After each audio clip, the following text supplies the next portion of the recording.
Hey, hello Richard from Hello. Taboo Group. Welcome to Fashion Exposed. So we were speaking today about social media, engaging in that non-traditional sense online. Yes. You mentioned social purpose insight and why should we care? What do you consider with social media and as being an integral part of a marketing campaign now? Is it something that we should all be doing? Well, I think it's an opportunity to connect with customers in a way that we haven't had in the past, because you can actually receive their communications back en masse, and that's why fundamentally, whether it's through a Facebook or a Twitter or a Pinterest, it's a brilliant opportunity for anybody that's marketing a product or a brand, because never before have you been able to have people talk back to you in the tens and hundreds of thousands. So I think that's the best argument for everyone to be involved, because that's too good an opportunity to pass up, whether it's from a research and development perspective, whether it's from people sharing your communications messages and pushing it to their other peers. It's the opportunities are abound. You spoke of opinion leader seeding as well, and this is sort of about finding brand advocates to recommend your product. Sure. How do you go about finding these people and getting them involved in your marketing and with your brand?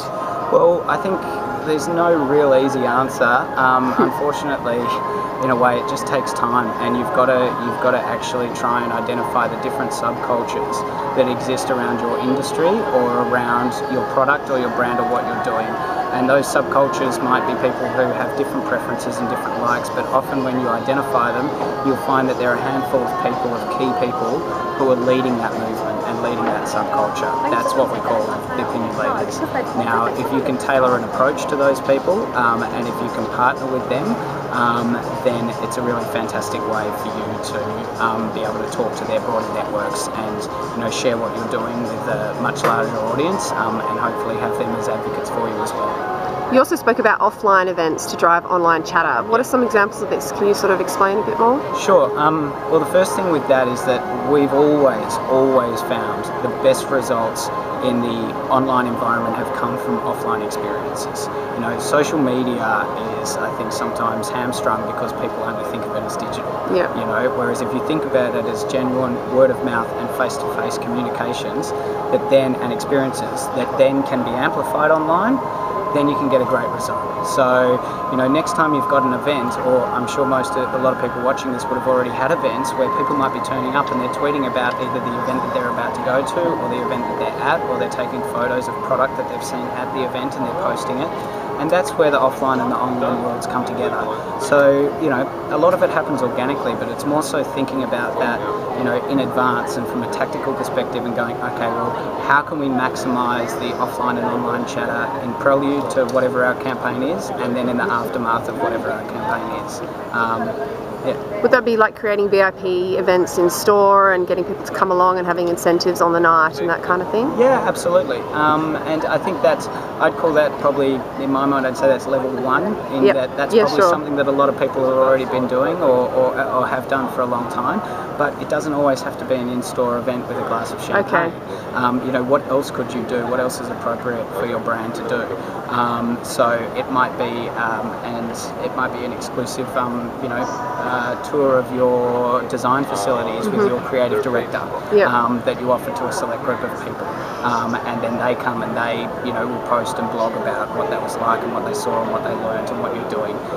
So there are opportunities to create experiences beyond just the in-store event and the season launch. I'd say it's just a matter of creative thinking. Definitely. You also spoke about brand building communities. How do you go about building brand communities?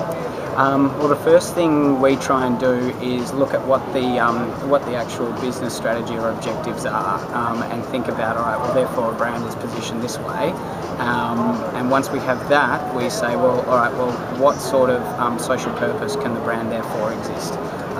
So that's usually the beginning of a brand community.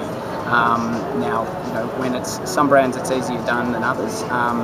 I mentioned in the presentation the Harley-Davidson Owners Group, there's a lot of passion about that brand and about that product, and they have their own brand communities that weren't necessarily started by anybody associated with Harley-Davidson. So sometimes you get lucky like that, but other times you want to think about, how can I actually take this product offering and our value proposition and turn it into something that can be a movement people will care about.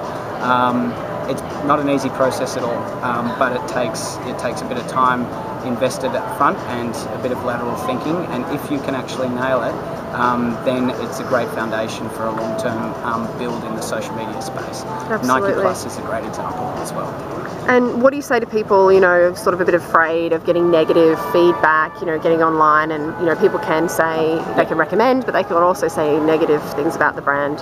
I think the first thing I'd say against that is that it happens to everyone. Yep. It happens to every brand. Sometimes it can be really extreme, and you've actually got a whole, negative revolt on your hands, and that can be a problem to deal with.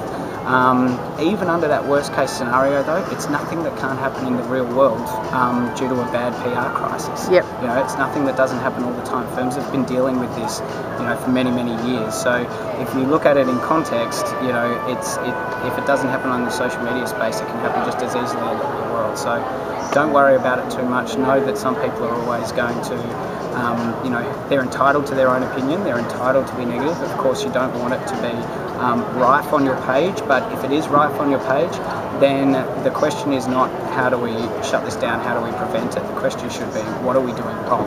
Fix that, and then you'll find that negativity will disperse.